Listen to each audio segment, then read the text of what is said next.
Daginn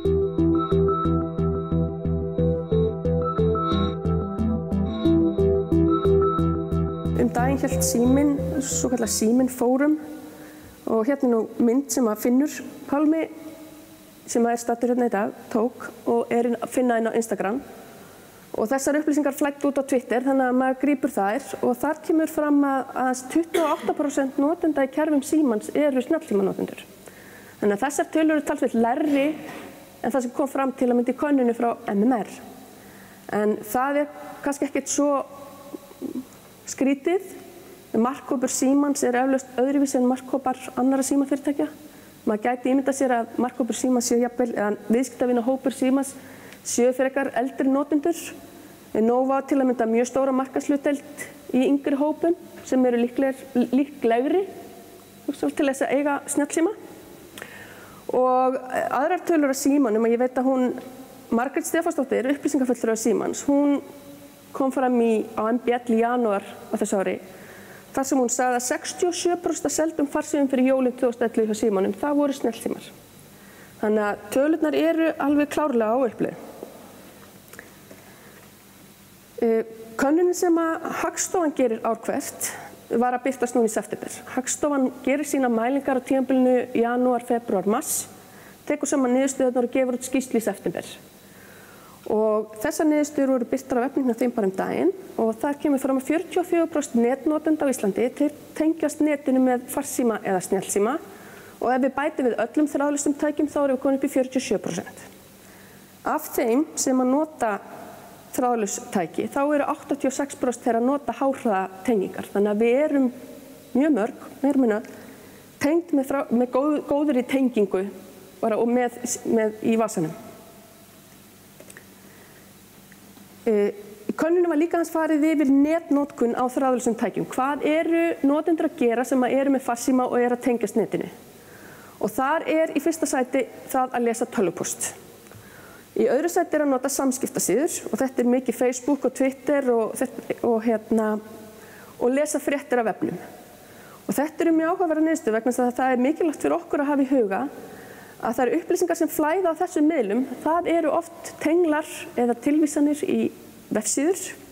Þannig að ef maður er á samfélagsmiðli eins og Facebook og það er einhver að deila einhverju með mann á Facebook og maður smellir á tengil sem tekur mann á vefsíðu, að þá er náttúrulega mikilvægt að sá vefur sé aðlagaður að því tæki sem maður er að lesa viðkomandi upplýsingar á.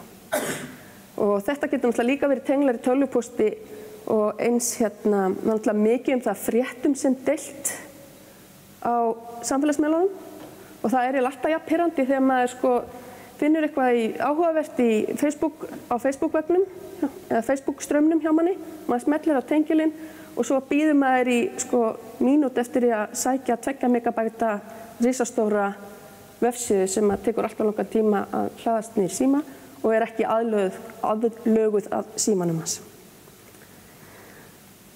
Smá tölfræði plattformana eða stýrikerfin sem eru á farsímanum. Að Android er Google er langstærsti framleiðandinn á snjallsímakerfum í dag og Apple er þar í öðru sæti.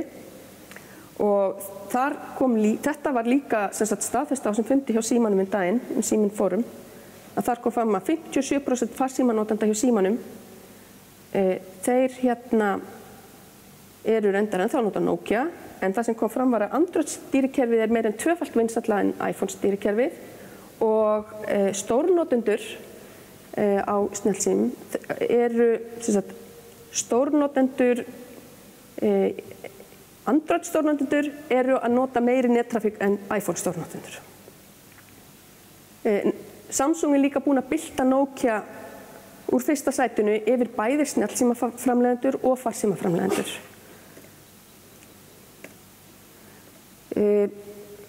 Snjallsímarnir eru náttúrulega hafa alveg ótrúlega mikil áhrif á líf okkar. Það eru alls konar tæki og verkfæri komin í þessa síma sem að hjálpa okkur að gera alls konar hluti. Og bækurnar, bankarnir, greiðslumiðlar og fleira. Hérna er svona dagur í lífi síma míns. Þetta er þetta frá í sumar. Þarna er í fyrsta sæti forrit sem að ég byrjaði að prófa að nota síðasta sumar sem að mælir svefngæðin mín. Það er svona forrit sem að maður hefur í gangi á nóttunni og stingur undir kodda og svo mælir hann hreyfingar og tekur upp hljóð á meðan maður sefur og birtir síðan falleg súluritt eða svona gröf yfir það hvernig gæði svefnsins var og ég er alltaf í mínus. Þannig að það er klárlega að gera eitthvað í því. Hvað heitir þetta aftur? Sleep as Android. Og þetta er mjög sniðugt. Og mér bara líst ekkert á tölurnar þarna, þannig að ég er svona aðeins farin að minnka notkun af þessu. En svo vaknaði ég við vekjaraklukkunni í símanum. Ég fór og keypti bensín á N1. Ég hef reyndar ekki gert mikið af því í seinni tíð. Svona kannski dæmi forrit sem að þetta var eiginlega svona fyrsta hæpaða forrit á Íslandi. Maður prófaði það, N1 fór í stóra markaðsherferð í kringum þetta. Ég kaupi aldrei bensín lengur í gegnum þetta forrit. En ég tékka stundum á stöðin á punktunum mínum og eitthvað slíkt. Þetta er kannski dæmi forrit sem er ekki endilega að leysa velfæla aðkallandi verkefni fyrir mig. Ég þurfti að sækja samstarfsfélaga á leiðinni í vinnuna, þannig að ég notaði mapp-virknina eða kortavirknina í símanum til þess að finna hvar viðkomandi átti heima.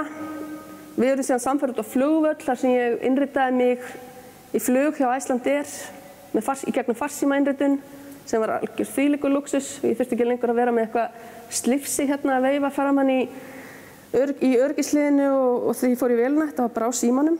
Svo skrifaði nokkra nótur fyrir fyrirlestur í símanum, tjekkaði reglulega á tölvupóstinu mínum í daginn, skipulaði fundi, tjekkaði mann á Foursquare, því ég var óvinni mikið á ferðinni þennan dag, las fullt af fréttum og ýmislegt fleira var á Facebook og spilaði alveg fullt af tölvuleikjum. Það er eitt af því sem ég ger alltaf fyrir svefnin og ásamt því að lesa svona á blogginu það sem ég hafði mist af.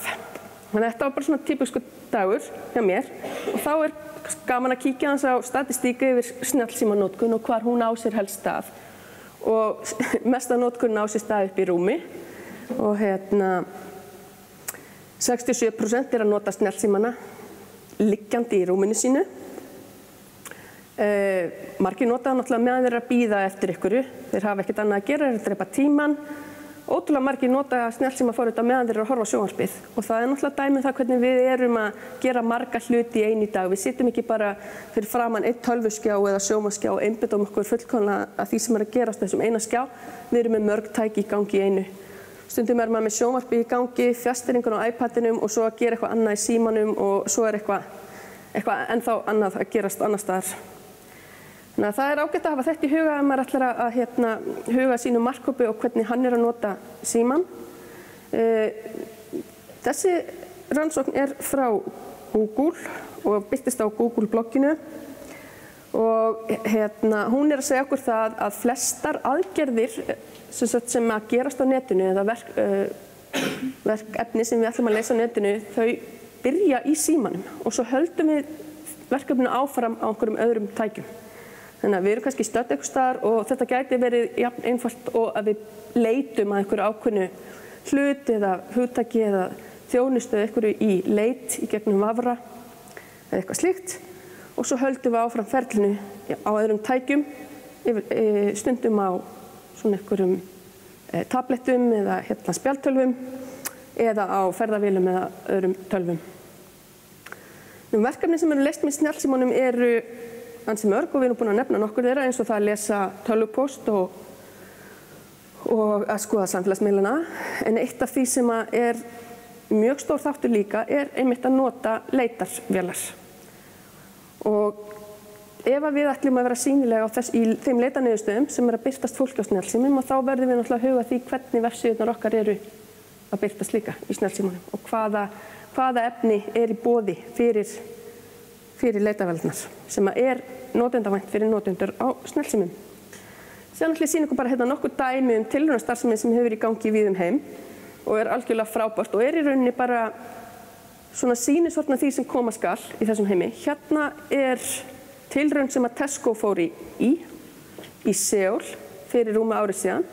Þeir settu upp svona sýndarverslun á brautarstöð, á lestarstöð í Seúl og það sem við sjáum þarna eru hillur af mat, en þetta eru bara myndir, þetta ekki vörur og svo getur notandinn farið upp að vörunni með símanum sínum og pantað í gegnum síman, tekið lestina heim og vörurnar koma nánast á sama tíma og þú ert að koma heim.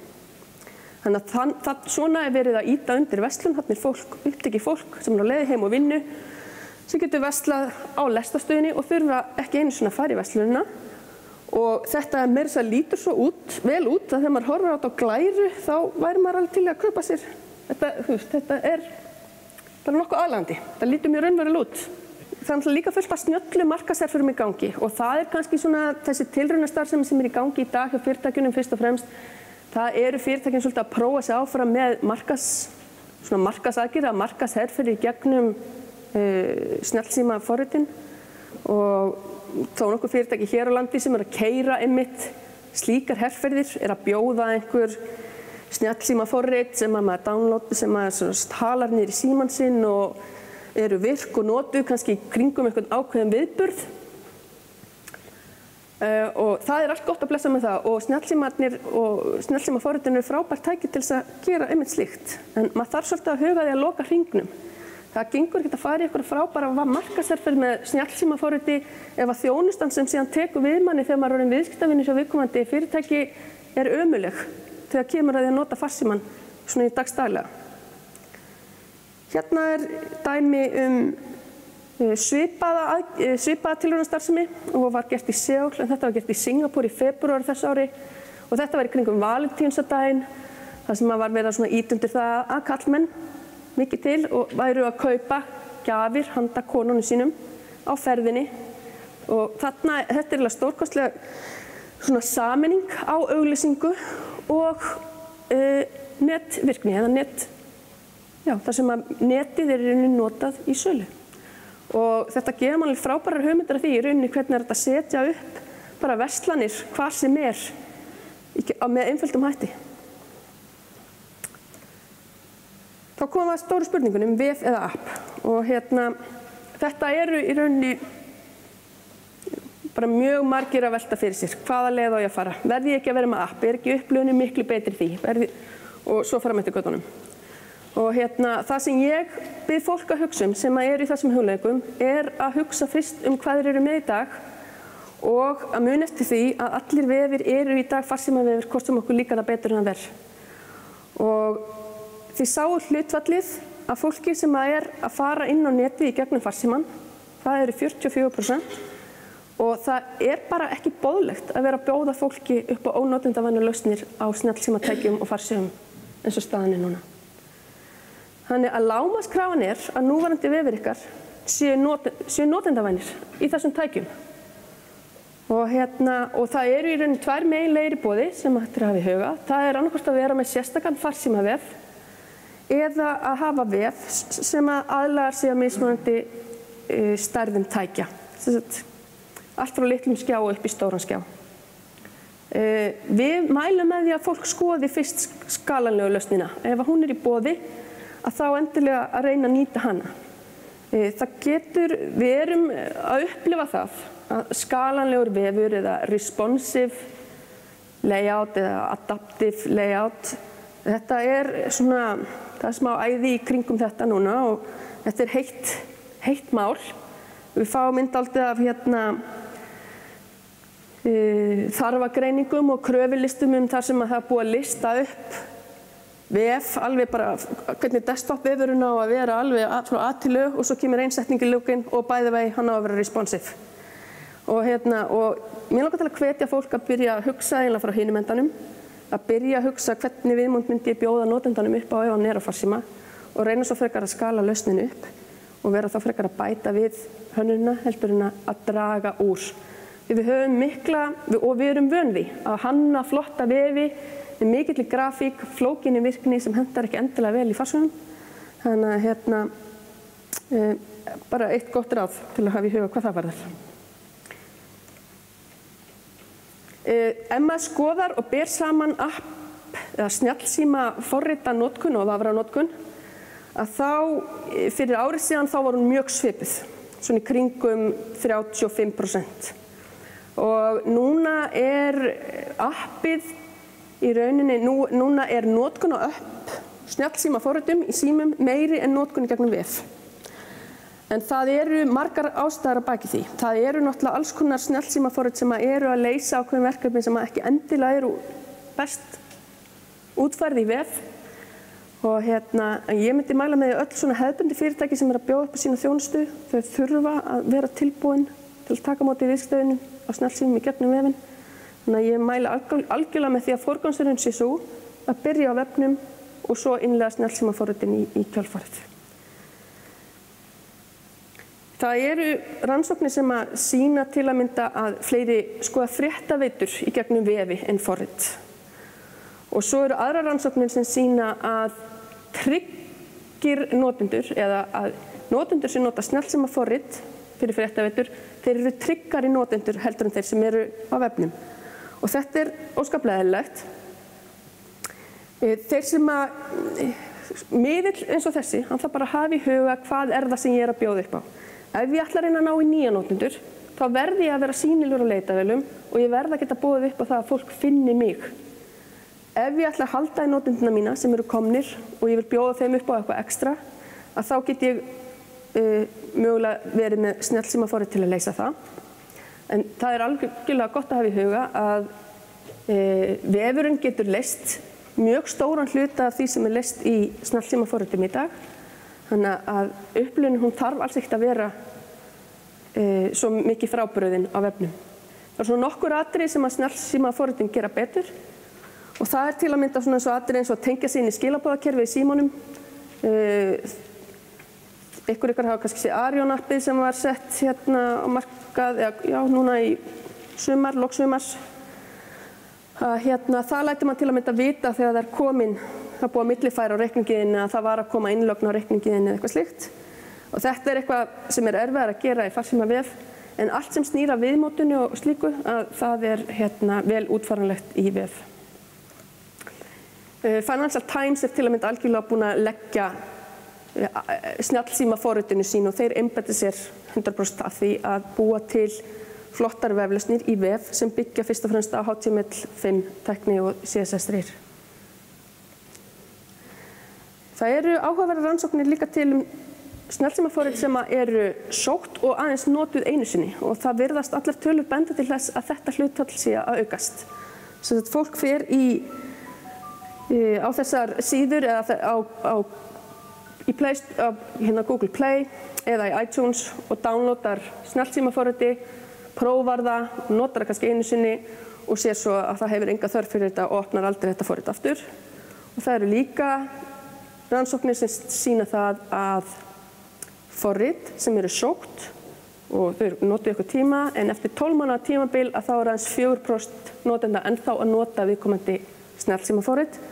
Þannig að maður þarf að huga því að vera alltaf að bjóða upp á eitthvað nýtt og betur bæta sig og vera að mæta þeim væntingum sem að notendur hafa við notkun á snjallsímaforritum.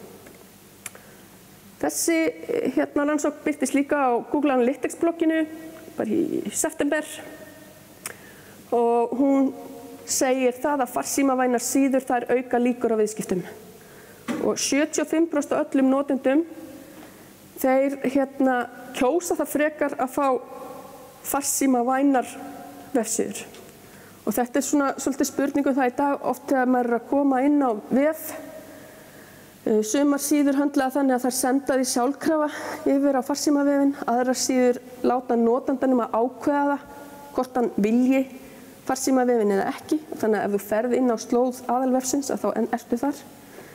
En þessar niðurstöður benda til þess að það sé klárlega betra að bjóða viðstöðunum eða notandanum upp á farsímavænu útgáfuna þegar hann að opna vef í farsíma.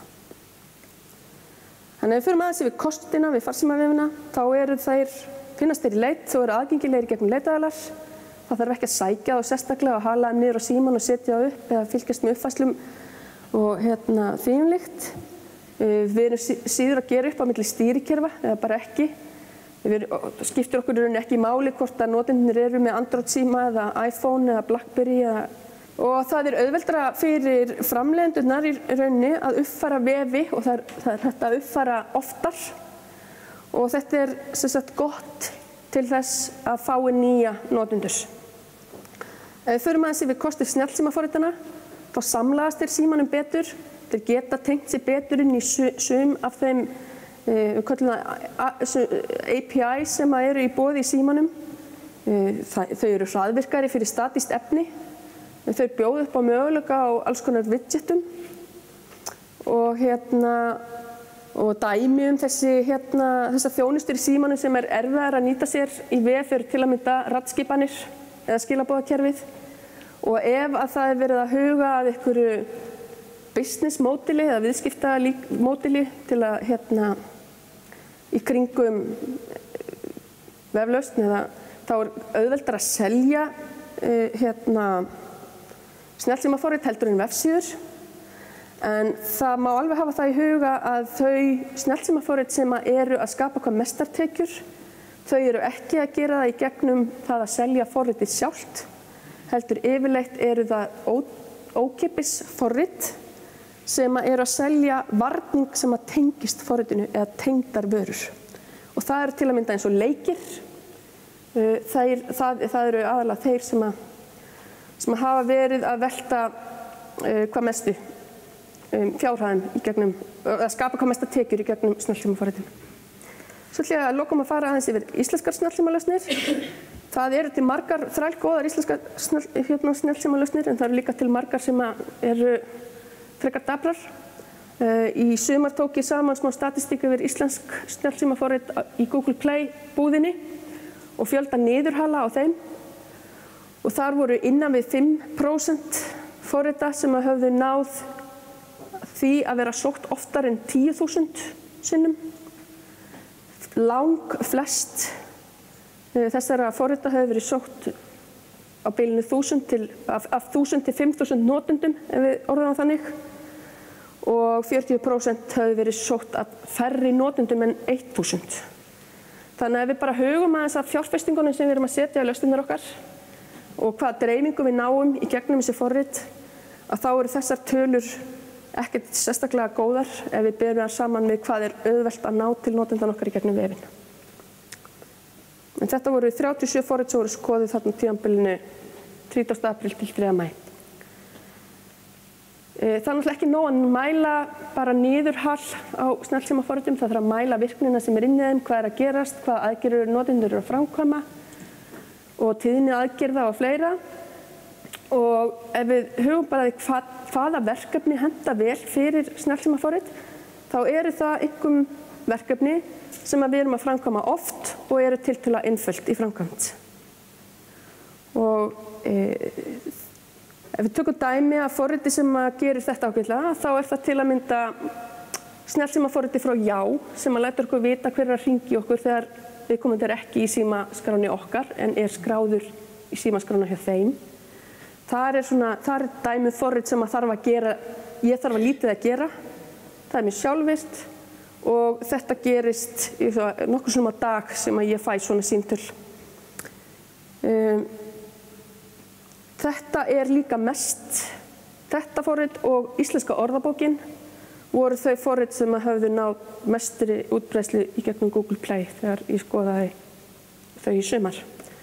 Sem lokum ætla ég bara að nefna nokkur dæmi sem að TNSoftware hefur verið að vinnað. Við komum að uppsetningu á Íslandsbanka vefnum, við sáum forritin á honum sem þau tóku síðan áfram og notuðu fyrir netbankan. Við höfum aðstoð Icelandair við að setja upp snjallsímavefinn þeirra og hjálpaði með aðlögun á lausn frá þeirra samstarfsaðila fyrir farsímainritunina, svo eitthvað sé nefnt. Og má sjá hér. Við höfum líka verið að vinna við fyrir Vínbúðina og skilst það sér líka snjallsímaforrit að leiðinni þar sem leyfir okkur að búa til einhverjar glósubækur uppáhaldsvínin okkar og slíkt. Reiknistofa bankana fór í skalanlegan vef og við höfum verið að vinna með Íslandsstofu líka núna upp á síðkastið Inspired by Iceland vef sem líka skalanlegur. Þannig að ef við bara tökum stuttlega saman það sem ég er búin að fara yfir, þá hvet ykkur til að tryggja að fyrirtækin ykkar hafi aðgengilegan og notendavænan vef á farsímum jafnt sem öðrum tækjum og snjallsímaforritin þau eru góð til að leysa tiltekið verkefni sem eru einföld í framkvæmd og tíð.